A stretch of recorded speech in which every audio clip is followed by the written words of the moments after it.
Hello everybody and welcome to the 1.4.6 update, and I'm going to be reviewing all the new features and telling you all about them in this quick video. So let's jump right into it, and the first thing we've got is the new Thorns enchantment. And the Thorns enchantment is essentially an enchantment that can be applied to armor. It comes in 3 tiers. And essentially what it does is when a mob attacks you, for example a zombie or a skeleton or a spider, well not a skeleton actually, a spider, or a melee skeleton with no armor, no bow, they will take recoil damage. And as you can see, I've already got Thorns armor on, so what we're going to do is we're going to go ahead and make it nighttime. And to do this properly, I'm going to have to break the command block setting the time to day because I'm on my test world here. And let's set it to time set night. And let's go ahead, and difficulty is on normal. So obviously nighttime is going to be setting in. I have the Thorns armor, and I need to also convert my game mode here as well. So we need to go to game mode 0. That's the one. Man, I actually haven't got any food. So let's just go to game mode 1 and grab myself a stack of pork chops. Here, cooked pork. There we go. Game mode 0. Poor old villager friends there are going to find it difficult, that's for sure. So here's a spider. If we can lure the spider at us.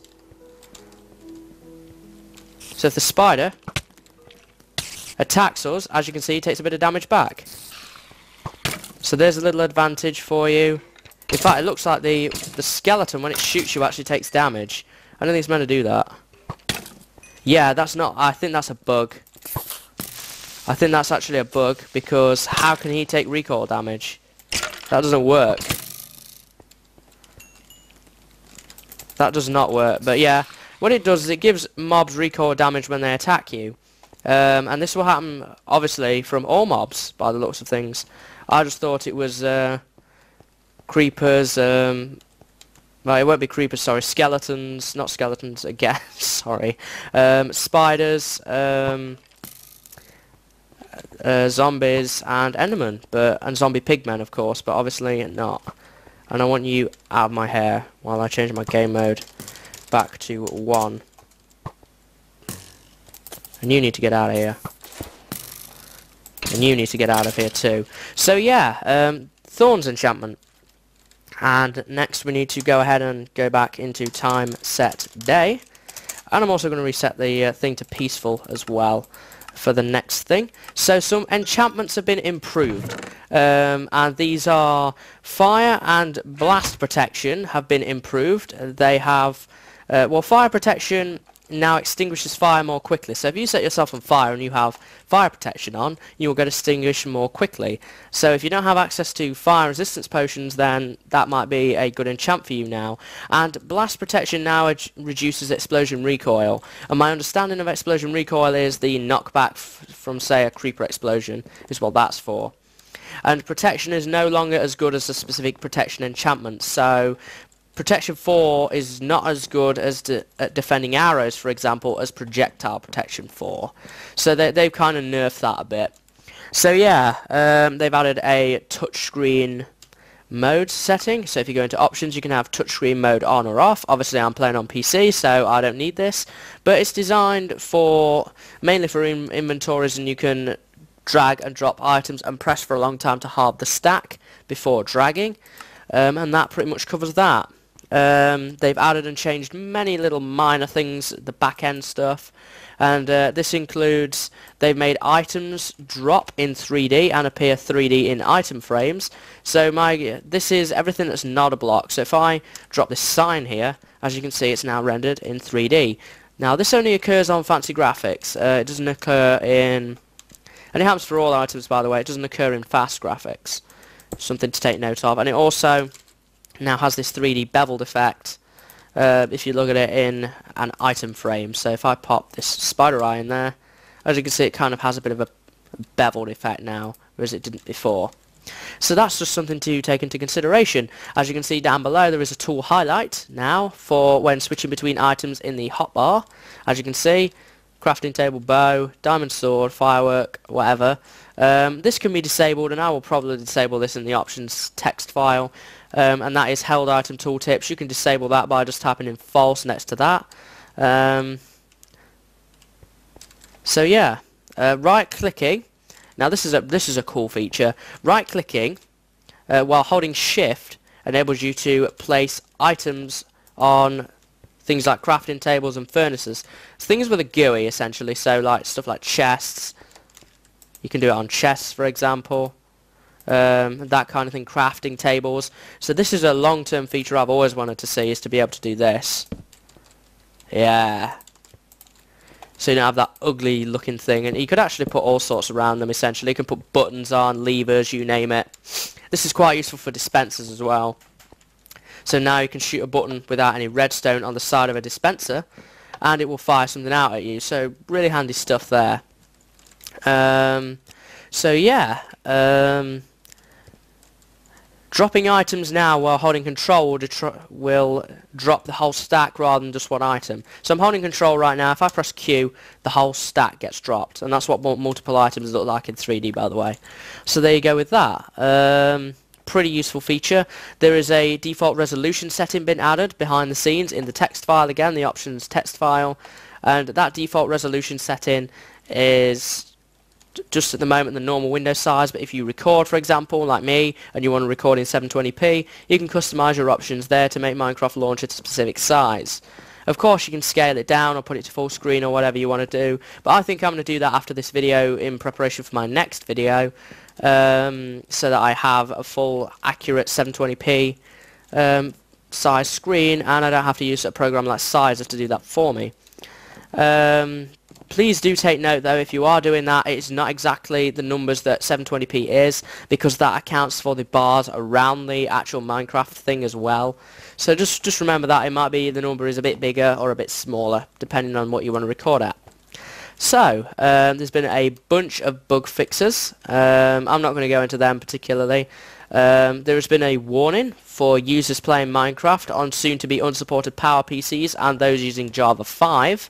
Bear in mind now Java is at Java 7, and Power PCs are really old computers, so I doubt many people will be affected by that. But if you are, that's just a reminder that they are dropping support for Java 5 with Minecraft 1.6. So 1.5 is going to be okay, but 1.6, nah, you've had it. Essentially. So yeah, and death messages now appear in the server log files. I'm not going to go into the major bugs. You can read these on the Reddit changelog, which I will link in the description if you're really curious to what the bugs are. But I'm not going to worry too much about those right now. I want to keep this kind of moving here. So in terms of world generation, enchanted books, which we will get onto later, are now available in villagers, in the blacksmith chest, I believe, and they're also available in dungeon chests, and they can also be acquired by trading from villagers. And that's all the world generation changes have been. Mob spawners can now configure multiple mobs or entities, so you might have a potion spawner that spawns swiftness, night vision, speed, swiftness, night vision and strength, and it keeps revolving if you wanted to do that. Wow, I just glitched out there, didn't I? Oh man. Oh, it's because the squids landed on it. Wow. Alright, that's kind of a bug with those, isn't it? I didn't realise that. But yeah, that's something else to look at. So yeah, moving on from that, there is, let's see.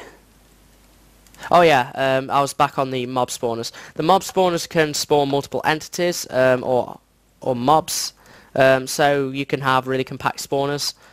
This is only available though for something such as using cam use tools. You can't get this naturally in game, so if you're a map maker, that's probably a useful feature for you.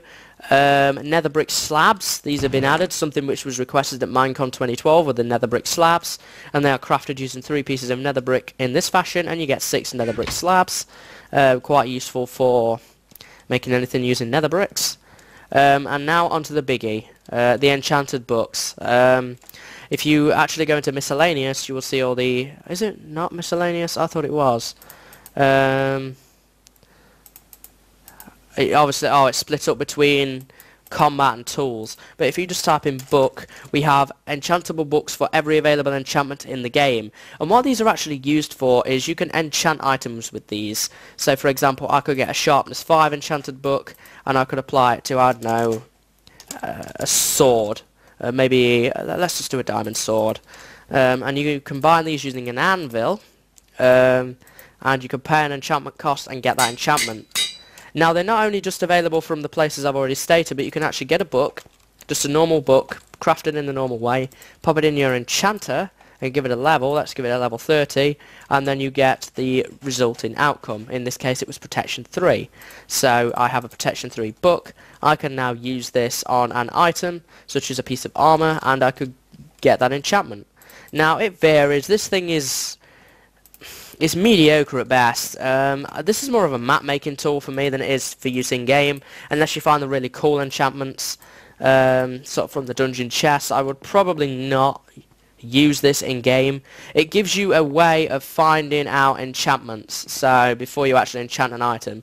So if you really don't want an enchantment, well, you've not wasted that item. But at the same time, with anvils, it's just possible to combine them, or simply just use the original repair in the 2x2 crafting window, which would normally be here. So this I'm not crazy about for the vanilla game, but definitely useful for those who want to find out in advance what enchantments they're going to get, and it gives them a way of combining them together. You can combine books together, so let's just grab, I don't know, let's just go with a sharpness 5, I don't know, Bane of Arthropods 5, whoops, let's get rid of you, Bane of Arthropods 5. I don't know if these can be combined or not. No, they can't. You need 2 different styles of enchantments, so sharpness 5 would be one, for example, and power 5 I think will work.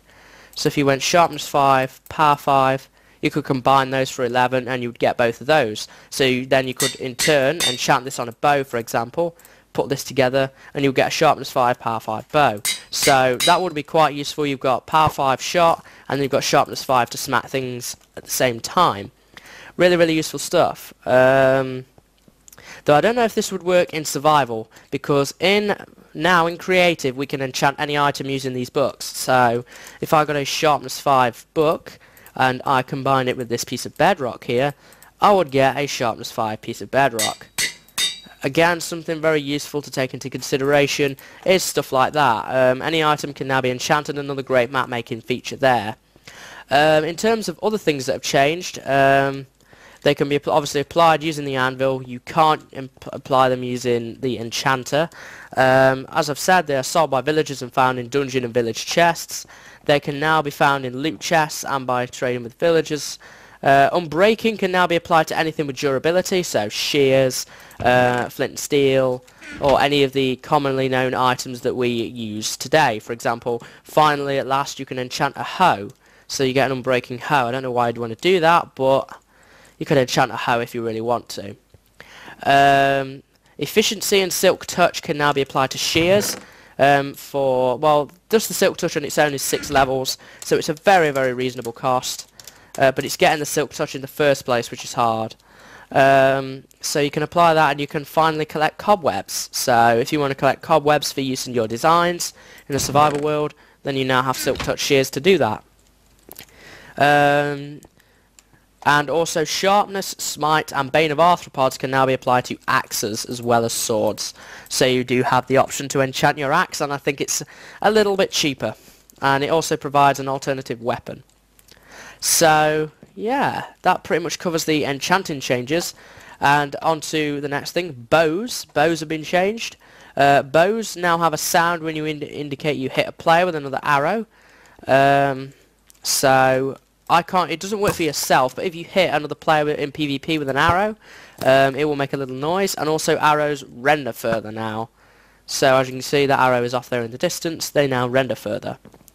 So yeah, that's bows. In terms of mobs, skeletons, zombies and zombie pigmen have a higher chance of spawning with armor and different types of armor depending on difficulty, and especially on the harder difficulties. So for example on hard, and if I set this to be time set, I believe it's Is it 1800? I honestly can't remember.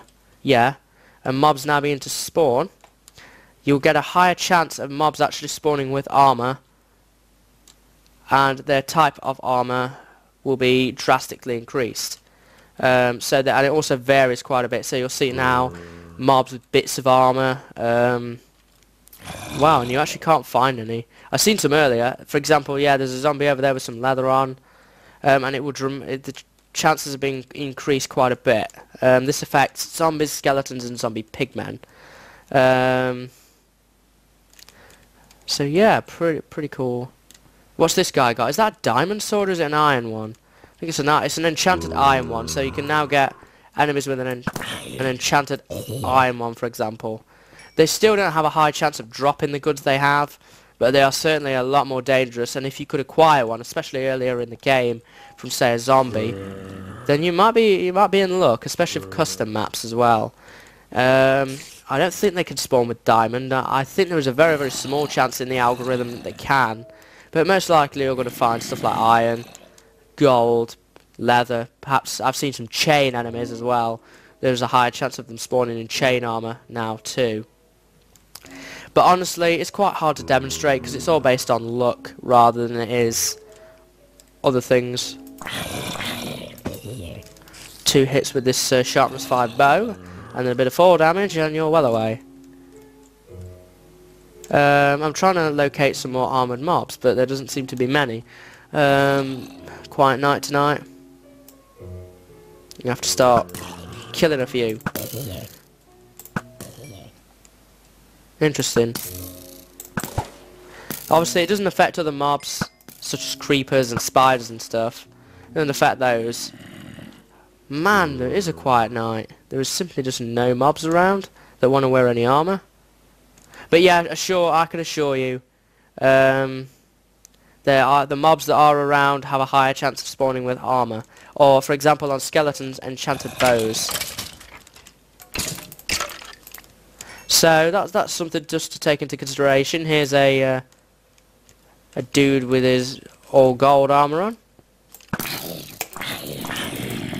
So yeah, you have a higher chance of acquiring armour by other means than just crafting, which can be quite useful, especially if you were to say create a custom map with no armour in it or any ingredients to craft any armour. It might be that you get them from these guys. So well worth looking at, that's for sure. Okay, so moving on, we're going to the final feature of this review, and perhaps the most fun of all the features added. And this is a long time feature that should have been added a long time ago, and that was oh sorry, I just have to kill this guy. I don't know why, but he's got a shovel. There we go. But yeah, fireworks have been added, and fireworks are crafted with gunpowder. You need to make a fireworks star first, and you craft that with a piece of gunpowder, a dye of your choice, and if you want to add an extra item, you can. The extra items are gold nuggets, diamonds, I think you can add glowstone dust, a fire charge, and a feather. And also mob heads as well, to make the different type of fireworks. And you can then craft the fireworks star with the remaining things in this formation, with paper on top, fireworks star in the middle, and 3 gunpowder at the bottom, and you will make the firework rocket. You can change the amount of gunpowder for the flight height. I put 3 in here, that was the maximum. You can give them the minimum if you really want to, which is 1. And to let off a firework, you can right click and it will shoot off in the air from the ground. And obviously there's hundreds of different customizable types. There's just so much. You can make them fade into each other by adding multiple dyes and all sorts. So there's really a lot to mess around with. You can activate them from dispensers by popping them in a dispenser. As well, you have that option. Actually, I want it to be time set night. So you do have that option as well.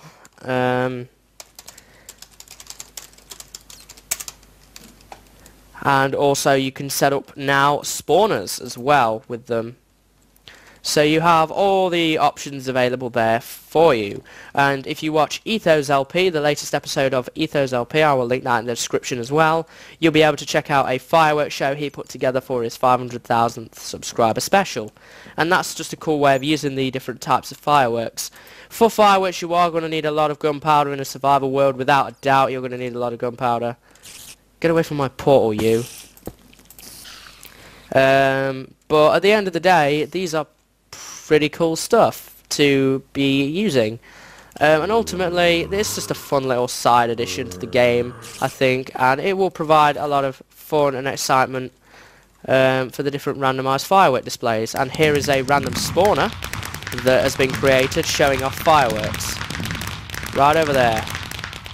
And this is something you can do with them by creating a custom spawner. I will link Seth Bling's video for the schematic and also the filter to do that, and you can also do that too.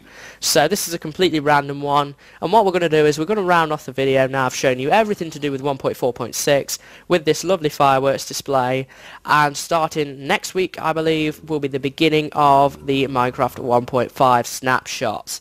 So we are expecting 1.5 to be around January or February. Don't quote me on that, that's just what Mojang think they want to do with it, but who knows, it could be out any time. So until 1.5 we just have the luxuries of 1.4.6. And what I'm really pleased about with this update is the fact that even so long after Minecraft 1.4 was released, there's still been a huge update. This could have easily, if 1.5 hadn't already been announced, become the 1.5 update, because there's just so much been added in this update. There's more than 1.1, the entire 1.1 update in this mini one. So, plenty to enjoy. Oh, and one final thing as well. There is a Christmas surprise, apparently. I have no idea what it is. Nobody seems to know what it is, but we'll find out on Christmas. There's going to be some sort of special Christmas. Maybe it's Santa leaves us a chest at a spawn point or something. I don't know. And it's got a couple of random things in there. I have no idea. But at the end of the day, more cool stuff. So, until Christmas, we'll just have to wait to find out. And I think now I've talked enough. It's time to soak up the scenery of our lovely fireworks show. Oh, and with fireworks, actually, one last thing, I promise. I think wolves now are meant to run away as well. So that's just the final thing to consider. So yeah, let's enjoy this fireworks display. I just want to turn the sound down a little so that it's not so loud and in your face, but there we go. So let's enjoy this lovely fireworks display.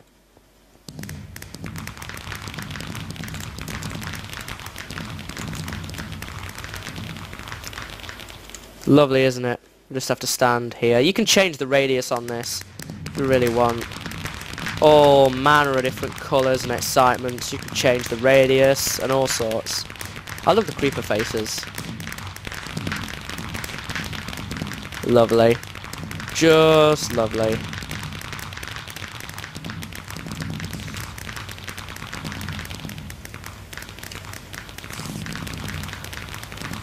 So yeah, fireworks.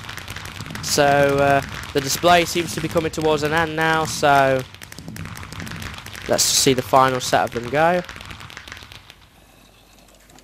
And there we go. So thanks for joining me for the 1.4.6 update. I've gone through all the new features completely, and I hope you've enjoyed them. And I hope you have a lot of fun with this new great update from Mojang. So until next time, guys, on either one of my reviews or one of my other series, until then, see you later and have a good day.